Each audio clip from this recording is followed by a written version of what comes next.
Bapak Ibu, saudara-saudari dan juga adik-adik semuanya, selamat sore. Selamat hari Minggu. Merdeka! Merdeka! Kayaknya sore ini saya lihat loyo-loyo semua. Padahal sudah merdeka. Tadi waktu nyanyi lagu Indonesia Raya, kayaknya slow sekali. Jangan-jangan ada yang mengantuk. Capek? Ada yang ikut upacara bendera tadi atau ikut lomba 17-an sampai lemas? Padahal kita sudah merdeka. Merdeka itu ada dua jenis. Ada merdeka atau kebebasan dari, dan ada merdeka atau kebebasan untuk. Merdeka atau bebas dari, Indonesia ini termasuk bebas atau merdeka dari penjajahan. Saya tidak tahu Bapak Ibu ini sudah termasuk orang merdeka kah? Sudah merasa merdeka? Tidak ada lagi ikatan-ikatan atau belenggu atau keterikatan terhadap seseorang atau sesuatu yang bisa membuat Anda tidak bebas. Misalnya, ini hanya contoh saja, mudah-mudahan tidak ada di sini. Misalnya suami takut sekali sama istrinya sehingga tidak merasa bebas kemana-mana. Contoh di ini, siapa tahu ada. Diikat, tidak boleh ini, tidak boleh itu, sehingga tidak merdeka. Atau ada mungkin juga anak-anak yang tidak bisa hidup kalau tidak pegang HP.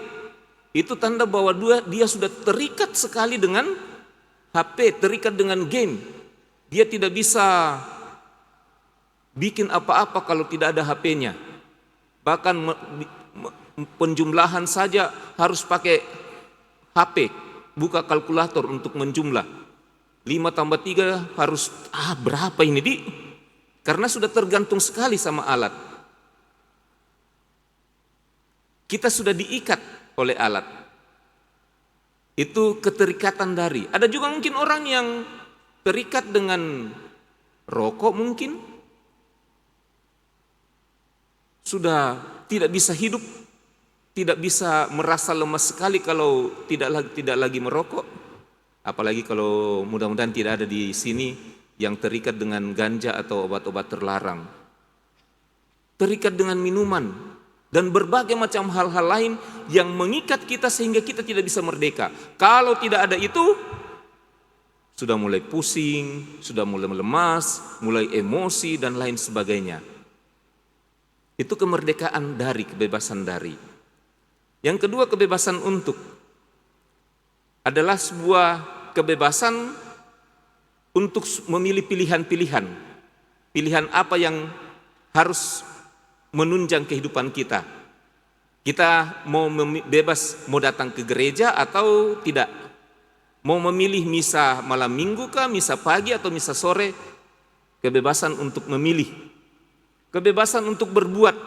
Tetapi kebebasan untuk yang mau ditunjukkan oleh moral Kristiani adalah kebebasan yang diberikan Allah untuk berbuat baik. Maka di dalam bacaan kedua tadi dikatakan dari surat Rasul Petrus, dikatakan sebab inilah kehendak Allah, yaitu supaya dengan berbuat baik kamu membungkamkan kepicikan orang-orang bodoh. Hiduplah sebagai orang merdeka, bukan seperti mereka yang menyalahgunakan kemerdekaan itu untuk menyelubungi kejahatan-kejahatan mereka, tetapi hiduplah sebagai hamba Allah. Ketika kita tidak bebas, tidak merdeka, biasanya akan ada ketakutan-ketakutan, ada kecemasan. Kalau orang yang misalnya ada kesalahan dia bikin, dia akan cemas, jangan-jangan nanti ditahu, jangan-jangan nanti saya didapat, jangan-jangan, akhirnya yang ada adalah kecemasan dan ketakutan. Orang tidak merasa tenang dan tidak merasa damai. Tetapi orang yang merdeka, bebas, orang yang tidak akan cemas. Mengapa tidak cemas? Karena dia melakukan kebenaran dan kebaikan. Maka sekali lagi ditegaskan tadi, bukan seperti mereka yang menyalahgunakan kemerdekaan untuk menyelubungi kejahatan-kejahatan mereka. Maka kemerdekaan sama seperti Mazmur tadi dikatakan kemerdekaan maka abdilah satu sama lain dalam cinta kasih. Kita dipanggil untuk kemerdekaan, kebebasan, oleh karena itu abdilah satu sama lain dalam cinta kasih. Maka kemerdekaan yang sesungguhnya adalah ketika orang melakukan yang baik. Tidak ada lagi kecemasan, tidak ada lagi keterikatan.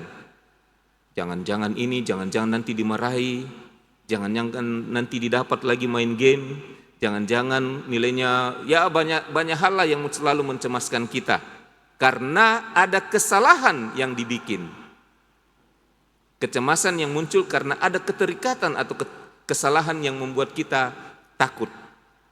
Oleh karena itu, supaya tidak sampai terjadi kecemasan dan ketakutan itu, Yesus memberikan contoh tadi, bagaimana supaya kita bisa sampai pada kemerdekaan yang memang melakukan pilihan memilih untuk melakukan yang baik, yaitu dengan cara memberikan hak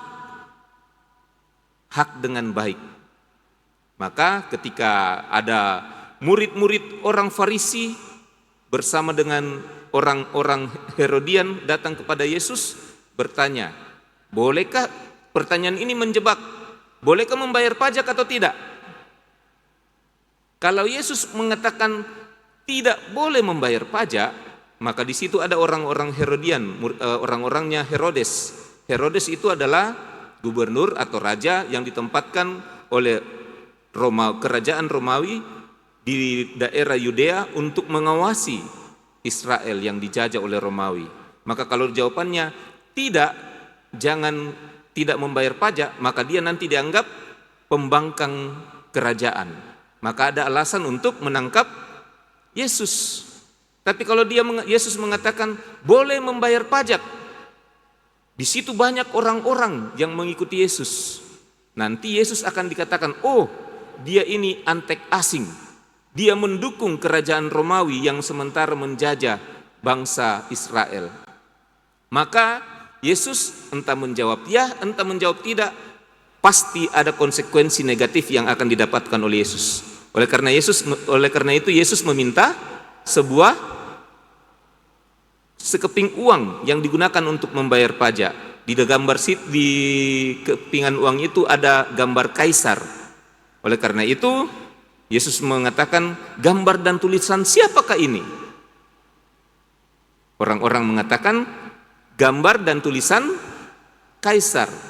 Dan inilah pesannya Yesus yang persis bagi kita, untuk kita semua.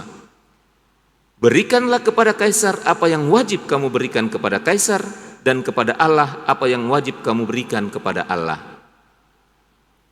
Seseorang yang mampu memberikan hak kepada orang lain sesuai dengan takarannya, itulah sebenarnya orang yang merdeka, yang bebas, yang tidak akan takut, tidak akan cemas, tidak akan merasa tidak tenang, tetapi dia merasakan damai.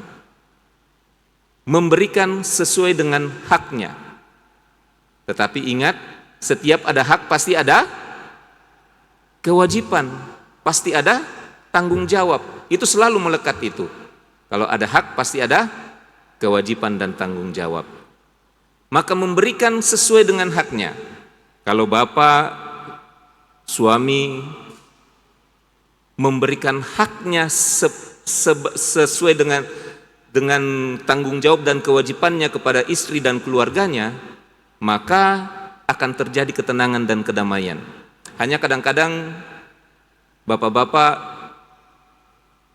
lebih senang dengan hobi-hobinya, senang dengan apa yang menyenangkan dirinya. Ibu-ibu juga seandainya memberikan hak dan juga yang pantas sesuai dengan takarannya kepada suami dan keluarganya, pasti akan tenang dan damai dalam keluarga. Tidak akan ada kecemasan, tidak akan ada hal yang menegangkan. Tapi kalau sudah istri sudah lebih banyak dengan sosial medianya, atau dengan besti-bestinya, atau dengan ngerumpinya, lupa masa untuk keluarga, lupa lagi untuk menjaga anak dan lain sebagainya, lupa pada tanggung jawab, maka itulah yang akan membuat kita tidak merdeka. Akan ada saja ketegangan yang muncul. Suami ketika lupa lagi memberikan haknya, akan ada ketegangan yang muncul. Anak-anak juga demikian. Kalau anak-anak lebih senang main-main saja, lebih senang diperhatikan, tapi tidak pernah memperhatikan orang tua, tidak memberikan haknya sebagai anak kepada orang tua, maka dia juga akan tidak tenang, pasti sering dimarah-marahi. Maka refleksi untuk kita anak-anak, kalau sering dimarah-marahi, perlu kita refleksi. Jangan-jangan banyak kesalahanku sampai sering dimarah-marahi mamaku sama bapakku. Suami-suami juga mungkin kalau sering dimarahi istrinya, jangan-jangan ini salahku ini. Atau istri didiamkan oleh suaminya. Kalau laki-laki kan tidak langsung marah biasanya, kalau tidak langsung mengeluarkan kalau marah ya. Biasanya diam-diam dulu, biasanya, tapi ada juga laki-laki yang diam-diam tiba-tiba tangan melayang. Maka kalau kita merefleksikan ini, hak kita, kita memberikan hak kepada orang lain sebagaimana mestinya, sesuai dengan takarannya, maka akan ada kemerdekaan, akan ada ketenangan dan kedamaian. Dan sekali lagi bagian akhir dari renungan saya, dalam bacaan pertama, kita sebenarnya semua ini adalah dalam tanda kutip pemerintah-pemerintah dalam tingkat atau takaran yang lebih kecil. Bapak Ibu itu pemerintah dalam keluarga, apalagi bapak. Bapak kalau suami kalau dalam keluarga biasa disebut kepala keluarga. Ibu ini kadang-kadang lebih tinggi daripada kepala keluarga. Karena apalagi kalau suami takut sama istrinya, wah lebih tinggi jabatannya istri. Maka dikatakan di dalam bacaan pertama supaya sampai pada kearifan atau kebaikan dalam kehidupan bersama. Dan ingat sekali lagi, kita ini adalah pemerintah dalam tanda kutip dalam takaran yang lebih kecil, bukan pemerintah sebagai dalam sebuah negara. Raja yang tidak terdidik membinasakan rakyatnya, tetapi sebuah kota sejahtera berkat kearifan para pembesarnya. Sama ini, kepala keluarga yang tidak terdidik bisa membinasakan keluarganya, tetapi sebuah keluarga bisa sejahtera berkat kearifan para pembesarnya. Lanjut, di dalam tangan Tuhan terletak kuasa atas bumi dan pada waktunya Ia mengangkat orang sesuai serasi atasnya. Di dalam tangan Tuhan terletak kemujuran seseorang dan kepada para pejabat Tuhan mengaruniakan martabat. Jangan pernah membenci kepada sesamamu, apapun juga kesalahannya, dan jangan berbuat apa-apa terpengaruh oleh nafsu. Kecongkakan dibenci oleh Tuhan maupun manusia, dan bagi kedua-duanya kelaliman adalah salah. Jangan pernah menaruh benci kepada sesamamu, apapun juga kesalahannya. Dalam kehidupan bersama, terutama dalam keluarga, dalam komunitas kita seringkali terjadi kesalahpahaman.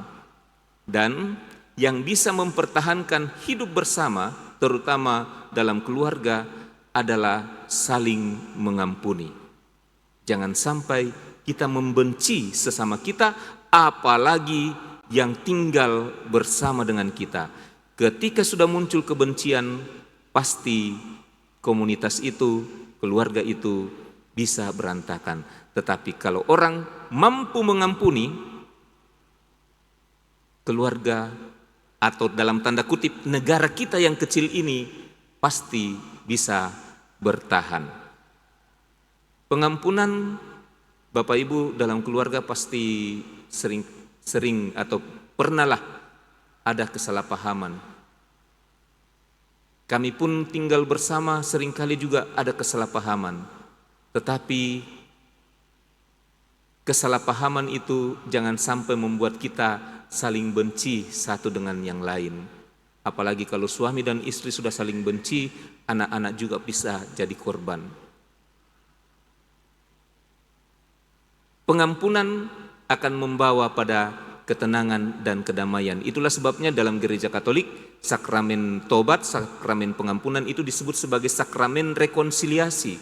Artinya sakramen rekonsiliasi itu artinya berdamai kembali, memperbaiki hubungan, berdamai dengan diri sendiri, berdamai dengan orang lain, dan berdamai dengan Tuhan. Itulah yang membuat kita bisa merdeka. Tidak ada lagi ketakutan, tidak ada kecemasan. Kalau semua memerintah, kita pembesar-pembesar memerintah dengan arif dan menjaga keutuhan keluarga. Tuhan memberkati kita.